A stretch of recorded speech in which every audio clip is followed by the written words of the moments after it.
Assalamualaikum class. Today we will discuss following topics in my video: loops, and then its follow. How can we use loops for inserting data into array and for accessing data from the array? How can we use loops? And then I will discuss about nested loop. So let's implement, and then let's start dev C++. सबसे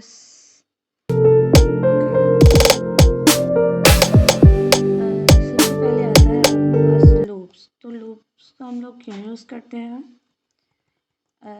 जब हम लोग ये चाह रहे हो कि हमारा कोड या सेट ऑफ स्टेटमेंट जो या हमने एक स्टेटमेंट सिंगल स्टेटमेंट को अगर हम ये चाह रहे हैं कि हम उसको मल्टीपल टाइम्स आउटपुट में डिस्प्ले करवाना चाह रहे हैं, तो उसके लिए बजाय इसके कि मैं मल्टीपल टाइम्स प्रिंटफ की स्टेटमेंट लिखूं, मैं लूप को यूज़ करती हूँ और लूप के थ्रू मैं उसी स्टेटमेंट को मल्टीपल टाइम्स आउटपुट में डिस्प्ले करवा देती हूँ। ठीक है, अब ये आपका कोड मैं लिखूँगी, इसमें मैं साथ साथ आपको रिवाइज करवा देती हूँ एक कि मैंने आपको जैसे फॉर लूप का सिखाया हुआ है। फॉर लूप मैंने अगर यूज़ करना है, अब एग्जांपल लेते हैं कि लेट्स सपोज मैंने अगर आउटपुट में ये वर्ड पंजाब का वर्ड है मेरे पास और इस वर्ड को मैं आउटपुट में लेट्स सपोज के 10 टाइम्स आउटपुट में मैंने डिस्प्ले करवाना है। तो अब मेरे पास दो ऑप्शन है, या तो मैं प्रिंटफ को 10 टाइम्स लिख लूँ या फिर मैं फॉर लूप को यूज़ कर लूँ। तो फॉर लूप को यूज़ करना बेटर है क्योंकि ये कम नंबर ऑफ़ स्टेटमेंट्स लेता है एग्जीक्यूट करने के लिए। और यहाँ पर फॉर लूप को कैसे लिखते हैं हम लोग, फॉर उसके बाद राउंड ब्रैकेट के अंदर आप पहला स्टेप लिखते हो इनिशियलाइजेशन का। इनिशियलाइजेशन में आप एक वेरिएबल लेते हो, उसका स्टार्टिंग पॉइंट सेट कर देते हो कि वो आपका लूप कहाँ से मतलब कहाँ उसका स्टार्टिंग पोजीशन क्या है, वो कहाँ से चले, 1 से 0 से। ठीक है, तो यहाँ से मैं 0 से स्टार्ट कर रही हूँ, ये एक्ट करता है एज अ काउंटर। उसके बाद सेमीकॉलन के बाद सेकंड पार्ट आप लिखते हो कंडीशन का। कंडीशन में आप लोग अपने एक लिमिट सेट करते हो कि आप अपनी स्टेटमेंट्स को या सेट ऑफ स्टेटमेंट्स को कितनी दफ़ा एग्जीक्यूट करना चाह रहे हो, वो लिमिट लगाओ। जैसे मैंने कहा है कि मैं 10 दफ़ा पंजाब का वर्ड जो है आउटपुट में डिस्प्ले करवाना चाहती हूँ, तो उसके लिए 0 से अगर मैं स्टार्ट कर रही हूँ तो मैं 9 तक जाऊँगी, लेस देन इक्वल्स टू 9।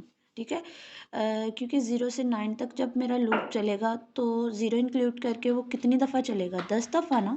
लेकिन अगर मैं सिंपल इसको 1 से स्टार्ट करूँ तो फिर तो मैं इसको डायरेक्ट यहाँ से अगर 1 से स्टार्ट करती तो फिर मैं यहाँ पर लिख सकती कि 10 तक। ठीक है, अगर 1 से स्टार्ट करूँगी तो 10 तक 10 टाइम्स ये मेरा लूप जो है एग्जीक्यूट होगा। लेकिन अगर मैंने इसको 0 से स्टार्ट करना, फिर मैं इसकी लिमिट लगाऊंगी 9 तक। ठीक है, उसके बाद लास्ट वाला स्टेप इंक्रीमेंट इसलिए यूज़ होगा कि जैसे ही वो एक राउंड कंप्लीट करेगा, एक दफ़ा स्टेटमेंट को एग्जीक्यूट करेगा, काउंटर में एक वैल्यू इंक्रीमेंट हो जाएगी, एक वैल्यू बढ़ जाएगी। फिर लिमिट चेक करेगा, फिर एक दफ़ा एग्जीक्यूट करेगा, फिर काउंटर में एक वैल्यू बढ़ जाएगी। अब ये एग्जीक्यूट स्टेटमेंट को करता जाएगा जब तक कि आई प्लस प्लस प्लस प्लस करके आई की वैल्यू 10 ना हो जाए। जैसे ही आई की वैल्यू 10 हो जाएगी, ये लास्ट टाइम एग्जीक्यूट करेगा। उसके बाद 11, जैसे ही आई की वैल्यू 11 होगी, ये यहाँ से आकर कंडीशन चेक करेगा और साथ ही लूप आपका एग्जिट कर देगा। ठीक है, इसके अंदर मैं स्टेटमेंट लिखती हूँ जो मैंने 10 टाइम्स आउटपुट में डिस्प्ले करवानी है, पंजाब।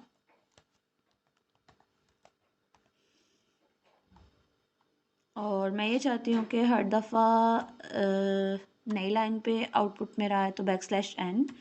अब इसको मैं आउट डिस्प्ले करवाती हूँ। अब देखो, मुझे बस प्रिंटफ की एक दफ़ा ही स्टेटमेंट लिखना पड़ी है। ठीक है, इस केस में। लेकिन अगर मैं लूप के बगैर करती हूँ तो मुझे 10 दफ़ा प्रिंटफ की स्टेटमेंट लिखना पड़ती है।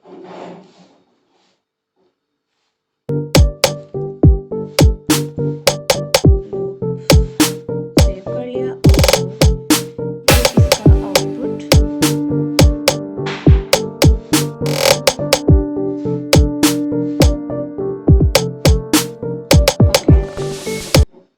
ये 10 टाइम्स पंजाब जो है वो मुझे आउटपुट में। अब देखो, एक ही प्रिंटफ स्टेटमेंट थी ना जिसको उसने 10 दफ़ा एग्जीक्यूट किया है, किसकी मदद से, लूप की मदद से। ठीक है, तो इस तरह से आप लूप को एग्जीक्यूट करते हो, फॉर लूप को, ठीक है।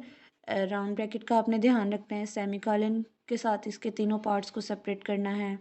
फर्स्ट पार्ट में starting point, limit and then increment decrement.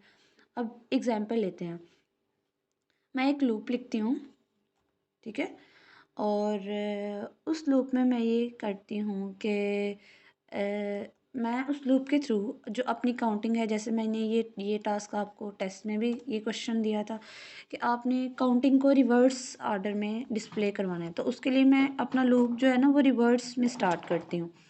मैं उसकी स्टार्टिंग पॉइंट रखती हूँ, जैसे अगर लेट्स सपोज मैं 100 से या 20 से 1 तक मैंने वैल्यूज़ डिस्प्ले करवानी है, तो मैं अपना लूप स्टार्ट करूँगी 20 से, सेमीकोलन,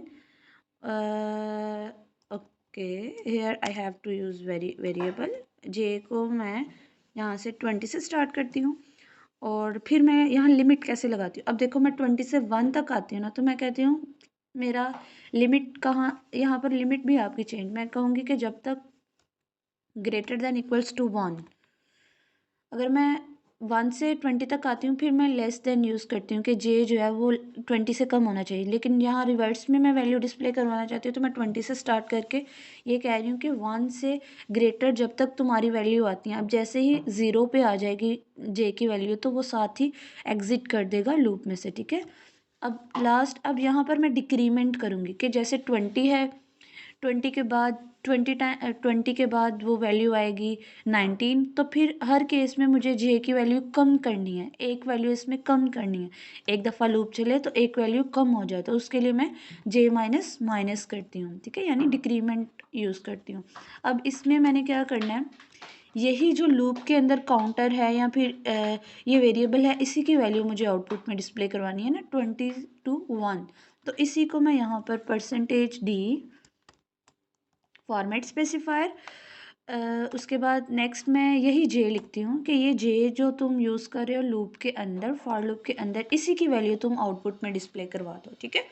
अब पहले ये 20, उसके बाद जे माइनस माइनस जे की वैल्यू 19 हो जाएगी, फिर ये कंडीशन चेक करेगा कि जे की वैल्यू 19 जो है वो 1 से ग्रेटर है, फिर ये आगे 19 को डिस्प्ले करवाएगा, फिर जे माइनस माइनस दोबारा जे की वैल्यू दोबारा से एक वैल्यू कम कर देगा 18, और फिर कंडीशन ये तब तक वैल्यू कम करता जाएगा जब तक जे की वैल्यू ज़ीरो नहीं हो जाती। जैसे ही यानी 1 से कम वैल्यू ज़ीरो हो जाएगी ना, जैसे ही ज़ीरो हो जाएगी ये यहाँ से टर्मिनेट कर देगा। अब इसमें मैं =n यूज़ करती हूँ ताकि वो नेक्स्ट लाइन को हर डिजिट को अगली नेक्स्ट लाइन में डिस्प्ले करवाए, ठीक है। तो देखते हैं, अब ये देखें, ये 20 से उसने 20 से स्टार्ट किया, 20 19 18 17 16 से मुझे रिवर्स में उसने आउटपुट डिस्प्ले करवाया, ठीक है, 20 से 1 तक। अगर लेट सपोज मैंने आपको या पेपर में इस तरह से आया कि 100 से 1000 से 1 टाइम्स, तो उसके लिए आप लोग यहाँ से 1000 से स्टार्ट करो और ग्रेटर देन इक्वल्स टू 1 और जे माइनस माइनस, उसको रिवर्स में लूप इस तरह से एग्जीक्यूट करते हैं। क्लियर हो गया। अब मैं थर्ड पॉइंट डिस्कस करती हूँ कि हम लोग अरे को कैसे यूज़, अरे भी जैसे मैंने आपको बता दिया, लूप्स का भी बता दिया कि अरे के अंदर हम लोगों ने अगर वैल्यू इंसर्ट करनी है, ठीक है, how can we write data into an array, write data into array using loops. Loop हमें कहाँ कहाँ हेल्प करते हैं हमारे कोड को एफिशिएंट बनाने के लिए।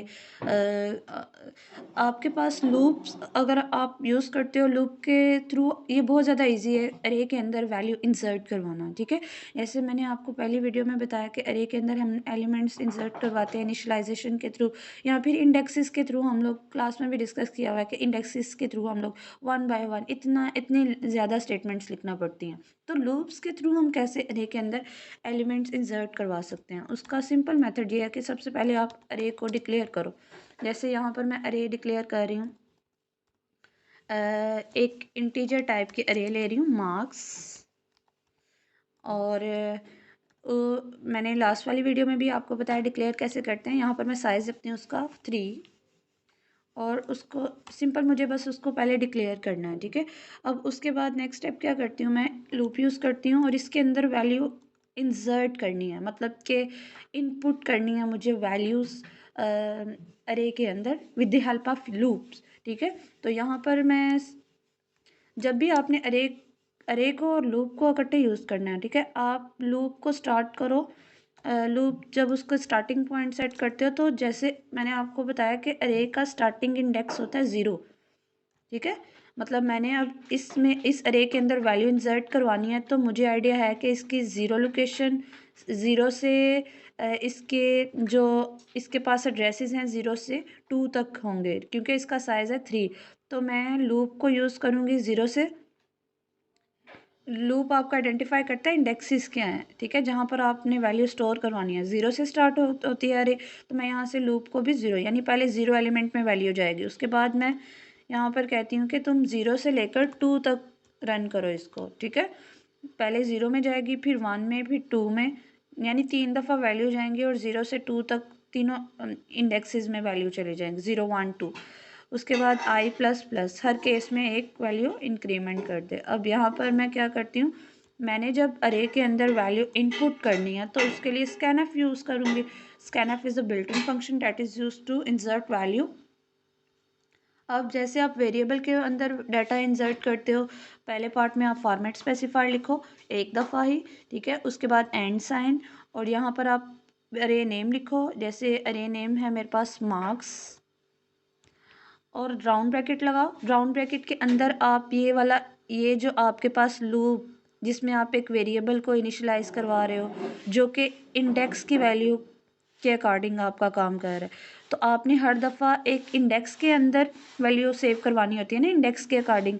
तो यहाँ पर आप आई लिखो, ये जो लूप का वेरिएबल है वही सेम आप यहाँ पर यूज़ करो। अब ये चीज़ क्या आइडेंटिफाई करती है, पहले लूप आपका 0 टाइम चलेगा तो यहाँ पर मार्क्स की 0 वाली इंडेक्स पे वो वैल्यू सेव करवाएगा, फिर इंक्रीमेंट होगा और 1 इंडेक्स आ जाएगा, फिर मार्क्स यानी अरे के 1 इंडेक्स की वैल्यू ये लेगा और उसमें वैल्यू इंसर्ट करवाएगा। उसके बाद आई प्लस प्लस मार्क्स के सेकेंड इंडेक्स यानी थर्ड वैल्यू को इंसर्ट। अब इसको हम इम्प्लीमेंट करके चेक करते हैं।